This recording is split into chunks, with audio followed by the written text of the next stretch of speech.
My name is Noah, and for the longest time, I thought my marriage was built on trust.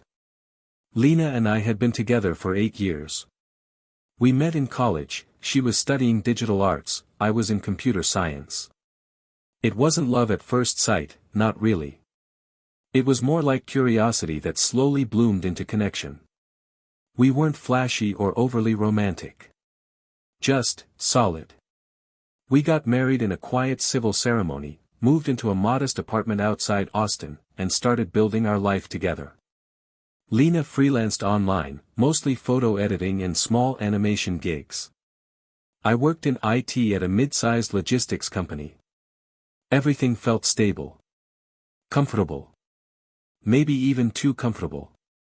That's probably why I didn't notice the changes right away. You don't expect the person you brush your teeth next to every morning to be lying to your face. It started small, as it always does. She began dressing differently. Not dramatically, just more effort. Nicer makeup, tighter jeans, bras that actually matched her tops. I thought maybe she just wanted to feel good about herself. Hell, I even encouraged it. You look amazing, babe, I'd say, and I meant it. Then came the new phone. The passwords. The constant checking. Who are you texting?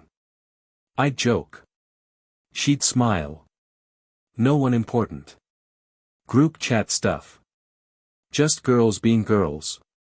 I wanted to believe her. And I did, until the lies started stacking. She began leaving the house more often. Always during the day, around the same time, usually between 11 and 2. She'd say she was meeting up with an old friend, or going to a cafe to work in a different vibe. Again, nothing outrageous, but it added up. One afternoon, I came home early. My job let us leave after a fire drill. It was 1:30 p.m. She wasn't home. I texted her, no reply. Called, straight to voicemail. 2 hours later, she walked in, carrying a brown paper bag with a smoothie. Sorry, she said breathlessly, my phone died. But the battery was at 78% when she handed it to me to check the time later that evening. That's when it clicked, something was off. But I didn't confront her. Not yet. I did what any insecure, slightly paranoid husband would do, I watched. I started keeping a quiet mental log. Monday, gone from 11:12 to 2:08. Wednesday, left at 10:56, back at 1:41. Friday, said she was at her friend Mia's place. I called Mia just to hear her voice, she was at work. By the third week, my stomach started turning at every one of her outings. Still. I told myself it could be anything. A surprise gift? A side hustle? I mean, she was a creative, after all. And then it happened. In the break room at work, a couple of guys were laughing over something on one of their phones. When I walked in, they went silent, too quickly. I didn't think much of it until later, when one of them, Darren, nudged me. Hey man, your girl's got a twin or something? I froze. What? He laughed. Nah, just kidding.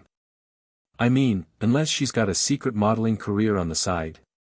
I forced a laugh, but my throat went dry. That night, when Lena was in the shower, I sat with my laptop and opened a private browser window. What I saw made my blood run cold. The username wasn't her real name. But the face? It was Lena. Half-covered. Seductive. Confident. In a room I'd never seen before, white curtains, gold-framed mirror, a plush red couch. It wasn't our apartment. Not even close. And that's when I knew. This wasn't just photos. This was something else entirely. I don't remember sleeping much that night. I waited until Thursday. She had her creative day, her term for the time she blocked out to get into flow and disconnect from the world. It was the one day I knew she'd be gone for hours, unreachable, drifting in that other space she'd carved out for herself. She thought she was invisible.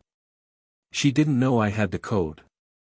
It was saved in the metadata of one of her deleted screenshots, a photo of a keypad entry with the numbers circled in red. 2-8-1-4, probably taken to remember it herself. But now, it was mine. At 11:07 a.m., I parked across the street from the beige building and waited. At 11:13, I saw her walk in. Hair down, big sunglasses, denim jacket over a black jumpsuit. Professional. Unbothered. The air of someone walking into their domain. At 11:18, I crossed the street. There was no hesitation. No second guessing. I needed to see it. I needed to know what kind of world she had built, one so vivid, so secret, it could survive right next to our real life without ever bleeding into it. The keypad beeped softly with each digit. 2, 8. 1, 4. Green light. Click. I was in. The hallway smelled faintly of lavender and dust. Old floors, worn carpet, framed stock photos on the wall.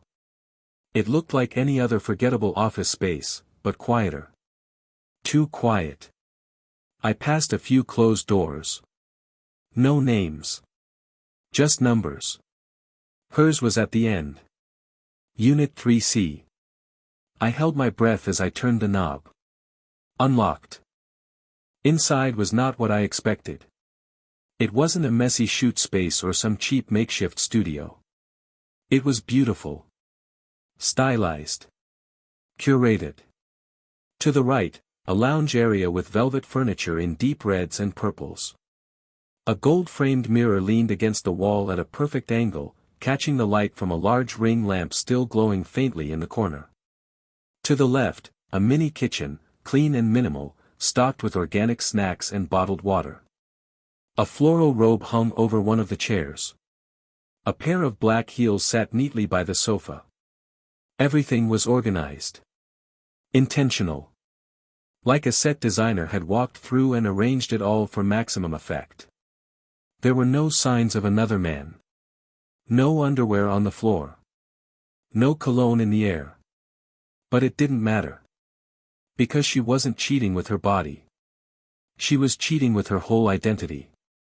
On the desk was a camera, small, professional grade, mounted on a tripod.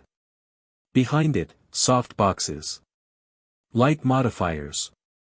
A second camera angled from the side. She had a dual cam setup. Taped to the wall beside her workstation was a shot list. I leaned in. Set 1, red lounge, lingerie, barefoot, over the shoulder. Set 2, mirror play, voiceover, 2 minutes, wink at 1:42. Set 3, Q&A, pre-submitted questions, wear white bodysuit. There were timestamps, audio cues, even reminders to adjust lighting for softer cheeks. She was methodical. A director. An editor. A performer. And I was just the fool bringing home groceries. I sat on the edge of the velvet chair, afraid to touch anything. I stared at the space where she likely sat, stared into that camera, and became someone else. What name did she use here? Who did her fans think she was? Did they know she was married? Did they care? Did she? I moved to the wardrobe rack near the back. Costumes hung neatly, a nurse outfit, a silk robe, thigh-highs, cat ears, chokers. Playful things. Seductive things. Props for another life. Beneath the rack, in a decorative box, I found cue cards. Real ones. Handwritten. You asked if I was married, maybe. Maybe not. Winking face. He doesn't know. It's our little secret. Want to hear what I'd whisper if I were next to you right now? Every card was part of a script. A performance. A manufactured connection, sold by the minute, by the view, by the tip. Suddenly, the ring light buzzed louder. Its hum had been background noise, but now it felt like it was screaming. I stood, heart racing. Then I heard it. Footsteps. Outside the door. Keys. Shit. I looked around, panic blooming in my chest. I couldn't be caught. Not like this. Not here. I darted into the bathroom, leaving the door cracked just enough to see through. She entered. Alone. She hummed to herself as she dropped her bag, slipped off her jacket, and walked barefoot into the studio space. She didn't even glance around, too comfortable in her own secret world. Then she started setting up. Tripod. Camera. Lights. I watched, frozen, as my wife transformed into someone else. She smiled at the mirror. Practiced poses. Whispered into a mic, rolled her shoulders. Blew a kiss. And then, she looked directly at the camera. And for a second, God help me, she looked happier than I'd seen her in months. I didn't wait for the shoot to start. I couldn't. I slipped out the bathroom door as quietly as I could, held my breath as I eased the main door shut, and sprinted down the hallway, my pulse in my ears. Back in my car, I sat there for nearly an hour, shaking. It wasn't the lingerie. It wasn't the fans. It wasn't even the lies. It was the joy on her face. That space, that life, it wasn't a burden to her. It was an escape. From me. I didn't sleep that night. Not because I couldn't. Because I didn't want to. I didn't want to close my eyes and see her in that apartment again, smiling, playful, alive in ways she never was with me anymore. The memory of her whispering into the camera, the soft hum of the ring light, the sensual tilt of her head, it all replayed like a poisoned lullaby. And the worst part? I still loved her. Even after everything. But love doesn't survive betrayal. It mutates. Into grief. Into rage. Into the need for revenge. I spent the next day working from home. Or rather, pretending to. While she went out for groceries, I tore through our shared devices, now with a clarity I hadn't had before. I wasn't searching. I was harvesting. Passwords. Emails. Linked social accounts. Backups. I had everything I needed. She was sloppy, like all people who think they're untouchable. Her OnlyFans email was linked to an old Gmail account she probably thought I'd forgotten existed. Through that, I found access to her cloud drives, backups of old shoots, export folders, even a spreadsheet named Top Tippers Fire. She had notes on her subscribers. What they liked. What they paid. What they requested. She called one Mr. Balloon Guy, apparently he paid extra for custom audio of her popping balloons in slow motion. Another wanted stepmom fantasies. One guy tipped her $500 just to say her name on a live stream. It wasn't just content. It was intimacy. Sold in slices. And I was no longer just betrayed. I was humiliated. The final straw. A group chat. Private Telegram channel. Lena After Dark, VIP no one under 18. There she was, voice messages, behind-the-scenes clips, flirty polls. And in one of the pinned messages, I saw something that turned my stomach. A blurred-out selfie, her face partially shown, captioned.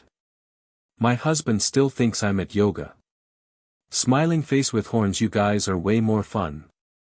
The post had over 80 reactions. Heart emojis. Fire emojis. A few laughing ones. One of the usernames looked familiar. I checked it 3 times. It was someone from my office. A coworker. One I shared meetings with, coffee with, small talk with. He had been watching her. Tipping her. Maybe more. And laughing behind my back. They all were. That's when I decided, this wasn't going to end with tears. This would end with fire. I didn't want an argument. I wanted exposure. I wanted everyone to see what I saw. To know what she hid. To feel the weight of her lies. But I didn't want it to be messy. I wanted it to be perfect. So I made a plan. First, I cloned her site. A full mirror of her OnlyFans, the content, the text, the voice recordings, all saved offline. Nothing illegal. Just a backup. Something educational. Then I created a burner email. An anonymous identity. I called it, The Real Lena Files at protonmail.com. And I started assembling the drop. Not for the internet. Not for Reddit or revenge porn sites. That wasn't the goal. I wanted something more precise. I gathered emails. Names. Contacts. Her parents. Her two closest friends from college. Her cousin, the one who always judged our marriage. Her boss from a freelance platform she used. And yes, my coworkers. Attached to each email was a simple message. Thought you should know who you really follow on social media. No threats. No accusations. Just one download link. A 3-minute silent reel. Clips of her from her secret apartment. The mirror shots. The winks. The cards. Her laughter. No nudity. Just enough to crack the illusion. But I wasn't done. I created a private Reddit thread, Behind Her Smile, My Wife's Secret Double Life, and told my side of the story. First person. Calm. Detailed. No doxing. No hate. Just truth. It blew up. Hundreds of comments. Men, women, some supportive, some cruel. Some telling me I should have left her the moment I saw the signs. Others saying I drove her to it. Maybe both were right. And I didn't care. Because I felt something I hadn't in weeks. Control. She had stolen that from me. And now, I was taking it back. That evening, she came home like nothing had happened. Giggling about some lady in the grocery store, dropping her keys, humming in the kitchen. She kissed my cheek. Everything okay? She asked. I looked at her. And I smiled. Yeah, I said. Better than ever. And for the first time. I meant it. Because the truth was out there now. And it was her turn to live in fear of what might come next. That I lay in bed beside her, listening to the soft rhythm of her breathing, staring at the ceiling like it could answer all the questions clawing at my chest. She looked so peaceful. Serene.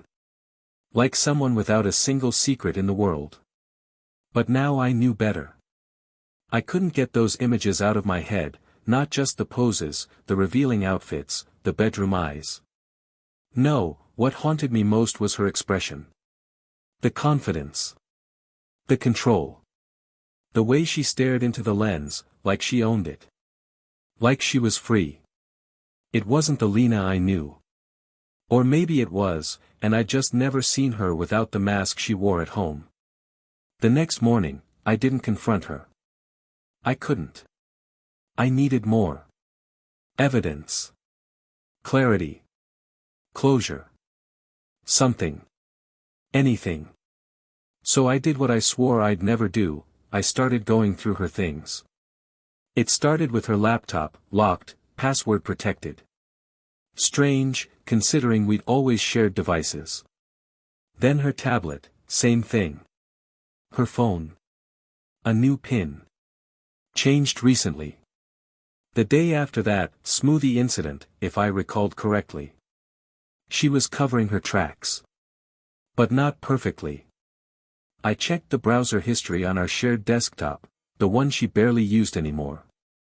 Most of it was boring, Pinterest boards, yoga videos, digital art forums. But tucked away deep in the bookmarks folder, I found something odd, a link to a Google Doc. The title was innocent enough, Rent and Studio Budget 2023. Studio. I clicked it. And there it was. A monthly breakdown, rent, $1,100. Utilities, $120. Cleaning service, $75. Props/wardrobe, $300. Lighting equipment maintenance, $80. No mention of any address, no real identifiers, but it was clearly her document. Her style of labeling, her formatting, her budgeting method. A studio? I glanced at the timestamps, last updated 2 days ago. I needed to know more. And fast. Over the next few days, I played the role of a loving, clueless husband. I kissed her goodbye in the mornings, sent her lunch memes during the day, made her chamomile tea at night. All while quietly turning our life inside out. I pulled our joint bank statements. I hadn't looked at them closely in months. Why would I? We trusted each other. But there it was. A recurring payment to an Airbnb host. Every month. Same amount, $1,100. No address, but the reference line read, Creative Suite, Privacy Guaranteed. It sent a chill down my spine. I called the number on the receipt, pretending to be a potential customer. Sorry, the woman on the other end said. That unit's already leased long-term. Artist-tenant. Very private. Not open for viewings. Of course. I cross-checked the host name with city property records. Eventually, after too many hours and too many rabbit holes, I found the location. Not far from our place, actually. A short 15-minute drive. Hidden in plain sight. I didn't go there right away. I waited. I watched her schedule. She said she had brunch plans with Mia again, for the 3rd time that month. Mia, who had posted on Instagram that morning from a wedding in Oregon. She thought I'd never check. I told Lena I had a work presentation and would be tied up all day. Instead, I followed her. She drove casually, windows down, sunglasses on. No rush. No paranoia.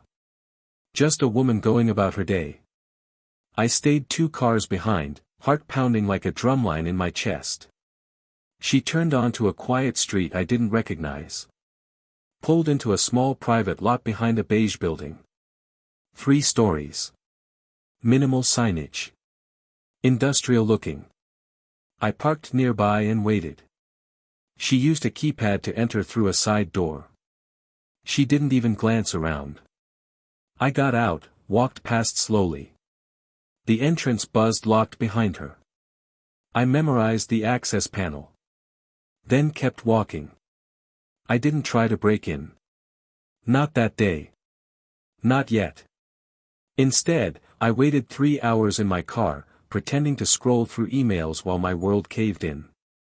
When she finally exited, her hair was tied up, and she was wearing different clothes, more casual, like she hadn't dressed up at all. But her makeup was heavier. Her lips too perfect. Her skin flushed. She carried a tote bag with folded backdrop sticking out of it, red satin, maybe? Or velvet? She didn't see me. She drove home. Cooked dinner.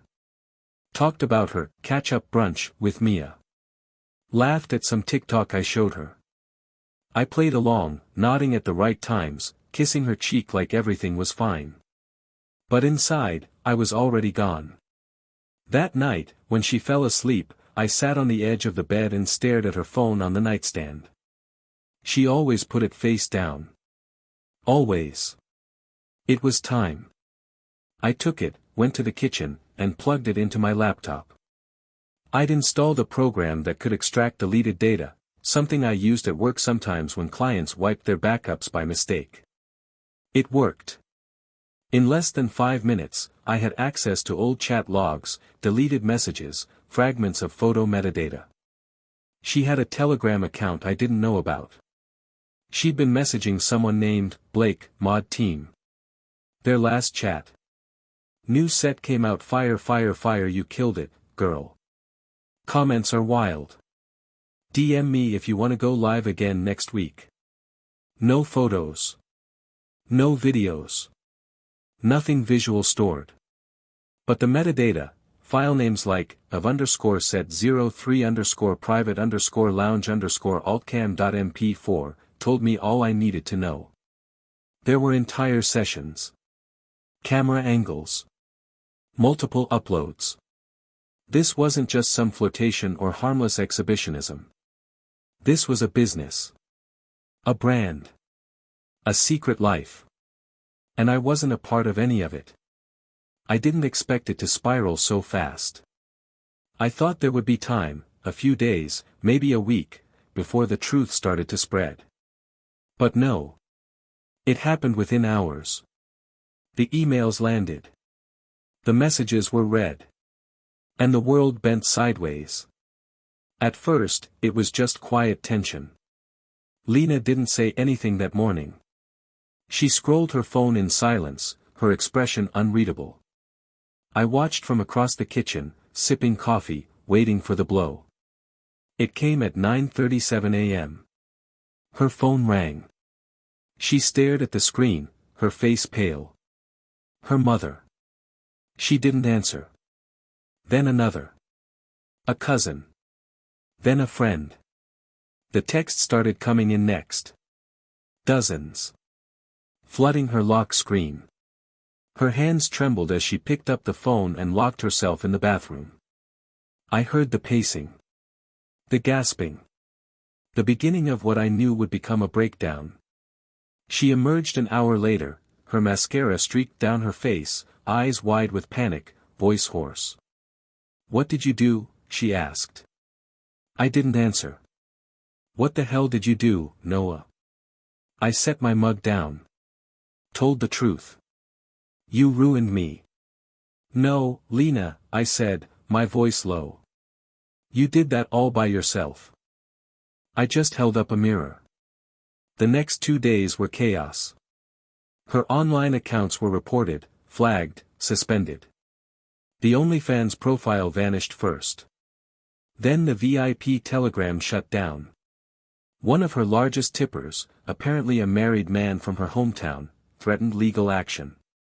Said she misled him. Said he was tricked. I didn't feel bad. Not one bit. Because while she was living a fantasy, I was drowning in reality. Every touch she gave me had been performed 100 times for strangers. Every "I love you" had a price tag attached somewhere in the cloud. Every lie she told layered itself on top of the last, until our marriage was just smoke. She tried to salvage it. She begged. She even offered to delete everything, to start over. But start over with what? There was nothing left. Even her face had changed to me. Same eyes, same mouth, but I couldn't recognize the woman I once shared a bed with. I asked her, one night. Was any of it real? She didn't answer. That silence told me everything. By the end of the week, she had nowhere left to hide. Her parents cut her off, embarrassed by the scandal. Her friend group fractured. Half blamed me for exposing her, the other half quietly unfollowed her on every platform. People from our town, people we knew from school, from the gym, from weddings, started whispering. They didn't say it to her face. But they knew. Everybody knew. And Lena couldn't stand being seen anymore. She started wearing sunglasses indoors. Left the house only after dark. Deleted every trace of her online identity. But nothing dies on the internet. Screenshots lived. Clips circulated in private groups. Even her old aliases were getting searched. She'd become a myth. A cautionary tale. The wife who sold her marriage for subscriptions. The day she left, she didn't even pack much. Just clothes. Some books. A hard drive. No framed photos. No wedding ring. She didn't say goodbye. Just walked out. And I didn't stop her. The divorce was quick. Uncontested. I didn't ask for alimony. I didn't want revenge in court. The real punishment had already landed. She had lost the one thing she worshipped most, control over her image. A month later, I received a handwritten letter. The envelope was plain. No return address. Just one sentence inside. I didn't know how to ask for help, so I asked strangers for attention. No apology. No closure. Just a truth too late to matter. I folded the letter and dropped it in the trash. Today, people still reach out to me. The Reddit post, still alive, still spreading. I've been offered podcast interviews. A book deal. Even a documentary pitch. But I declined. Because this wasn't a victory. It was a purge. I moved to a new apartment across town. Smaller. Quieter. No velvet couches or ring lights. Just real things. Simple things. I started journaling. Telling other stories. Stories of men like me, who thought loyalty was enough. Who didn't see the signs until it was too late. Who tried to save something that was already sold. And sometimes, late at night, I remember the apartment. The lights. The mirror. Her reflection, blown kisses into a camera, meant for anyone but me. And I realized something. I wasn't betrayed by a stranger. I was betrayed by someone who knew exactly who I was. And still chose the mask.